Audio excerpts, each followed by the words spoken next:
Last evening at around 7 p.m., we received 13 referrals from Matete Dispensary.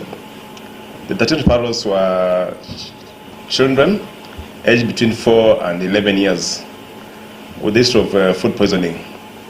On arrival, 2 of them were confirmed dead on arrival. The remaining 11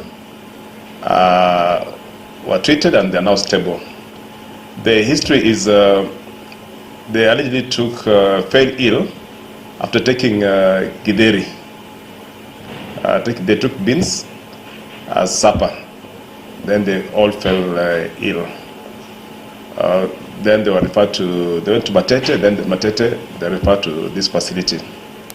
The ones that we received alive, the 11, they are stable and they are ready for discharge. Mimi niko na umama wawili. Mama mkubwa alipika maharagwe na chai. Hao watoto wote waliingia huko na wakatumia hiyo. Sasa mama akaenda kanisani. Saa ya mchana kitu saa 8 saa 9, sasa watoto wakawa wagonjwa. Kufika saa 11 na 2 hapo, mtoto wa kwanza akafa. Wa pili kufika kwa Lam akafa. Sasa walikufa watoto wawili. Na hiyo maharagwe sisi tunakula. Sasa sichajua kitu gani ilitendeka.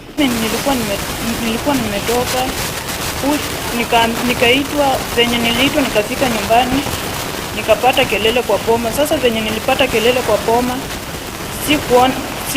venye nilikuwa nauliza sikupata mwenye angeniambia chochote. Venye nikachukua pikipiki yenye nilikuwa nayo nikakuja mpaka hapa ndani. Sasa ndo wakaanza kunieleza, na venye walinieleza walitumia maharagwe, na hiyo maharagwe huwa tunatumia.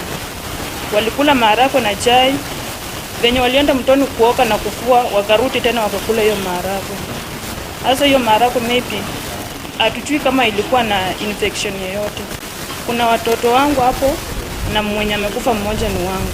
Mimi naomba tu serikali itusaidie, ifanye uchunguzi, ichue nini yenye imeendelea.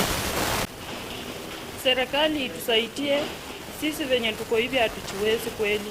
Nimefanya kutoka Chenjeni, nika hapo hospitali, nimeleta watoto wamekula maharagwe wengine hivi. Watoto 11, walikuwa 13, wawili wamekufa, wamekazi 11. Niko hospitali hapa na sina chochote. Ninaomba serikali mnisaidie hawa watoto watoke hapa.